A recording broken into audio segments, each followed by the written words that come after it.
Assetou est commerçante au marché d'Anono, un quartier de la commune de Cocody. Cette mère de famille, ne sachant ni lire ni écrire, n'a eu d'autre choix que de s'adonner au commerce. Assetou est consciente de son handicap, c'est pourquoi elle intègre un programme d'alphabétisation dans une école à proximité du marché. Aujourd'hui, dans cet atelier d'alphabétisation, il y a au programme la dictée. Tassini, tisse, le pagne. Fini la dictée, elle doit relire son test. Elle a appris ce métier auprès de son père tisserand. Un exercice qu'elle va pratiquer au quotidien. Un objectif à atteindre, autant la langue que le savoir parler en public. Pour arriver à ce niveau, notre mère de famille a dû essuyer des railleries. Mon activité, je ne savais pas lire, je ne savais pas écrire. Grâce à l'alphabétisation, vraiment, je les remercie beaucoup. Je sais lire, je sais compter. Comme Assetou, 400 autres femmes sont inscrites à ce programme d'alphabétisation. Pour beaucoup d'entre elles, savoir lire et écrire est une façon de communiquer plus facilement avec leur famille. Moi, je suis dans la chorale. Quand le maître vient, il nous donne la partition. Mes camarades écrivent, mais moi, je n'arrive pas à écrire. Donc, ça fait que le chant, pour maîtriser là, je n'arrive pas. L'alphabétisation se fait également via le numérique en Côte d'Ivoire. En 2016, le gouvernement et l'UNESCO ont mis en place un vaste projet intégré d'alphabétisation fonctionnelle par les technologies de l'information et de la communication en faveur des femmes commerçantes de plusieurs marchés d'Abidjan. Et ces femmes en sont bénéficiaires. Awa vient de la commune d'Abobo pour se faire alphabétiser ici à Cocody tous les mercredis. Il y a 5 mois, elle ne savait pas envoyer de messages à partir de son téléphone portable. Après 4 mois de cours, soit 2 heures tous les mercredis, elle est désormais une femme épanouie. Actuellement, je ne suis pas encore arrivée loin, mais avec un peu que je fais là, rien ne peut m'effrayer encore.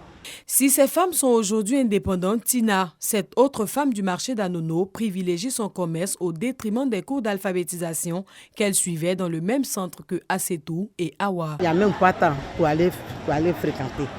Donc s'il n'y a pas de marchandises, tu n'as même pas en l'aise.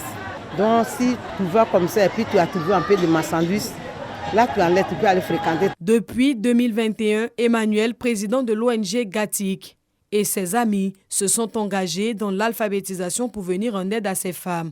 Son ONG a même remporté le prix Confucius décerné par l'UNESCO en 2021. À partir des applications embarquées dans les smartphones, elles interagissent avec le téléphone qui leur pose des questions et qui leur donne des réponses. C'est une auto-formation. Elles ont la possibilité d'interroger le téléphone qui lui donne des réponses. Elle veut écrire A, le téléphone lui dit maman, montre A. Elle appuie B, le téléphone dit non, c'est pas B maman. Et ainsi de suite, elle a la possibilité elle-même de s'auto-former à la maison avec des exercices qui lui donnent la possibilité de comprendre les cours qu'on lui donne en présentiel. Dans le monde, 771 millions de jeunes et d'adultes ne savent toujours pas lire et écrire. En Côte d'Ivoire, ce sont 47% de personnes qui sont analphabètes. Il faut donc agir. C'est ce qui a suscité en 1967 l'institution d'une journée dédiée à la promotion de l'alphabétisation par l'UNESCO. La 55e édition est abritée par la Côte d'Ivoire cette année. Alors pourquoi le choix de la Côte d'Ivoire ? Le choix de la Côte d'Ivoire se opérait parce qu'il y avait déjà beaucoup d'efforts consentis. 2 tiers des analphabètes dans le monde sont des femmes et l'UNESCO, en choisissant la Côte d'Ivoire pour abriter cet événement mondial, veut lui donner l'opportunité d'exposer sur son projet innovant en faveur de l'alphabétisation des femmes via le numérique. Il y a une très grande visibilité qui va s'opérer de l'effort national, de l'élan national. Mais pas seulement de cela, mais aussi des pratiques qui sont déjà expérimentées ici en Côte d'Ivoire.